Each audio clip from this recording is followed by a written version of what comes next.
नाखुदा मस्जिद के सामने सियासी मंडी।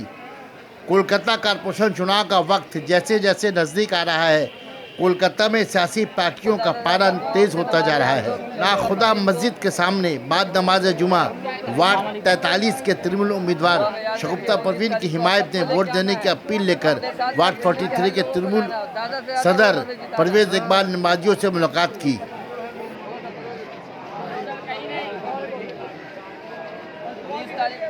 हाथ हाथ उधर जाओ ना,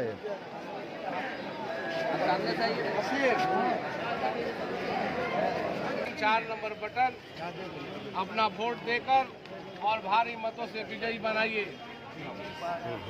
ममता बनर्जी ने चुनकर भेजा है आपके उम्मीदवार शगुफ्ता परवीन। अपना वोट देकर भारी मतों से विजयी बनाइए।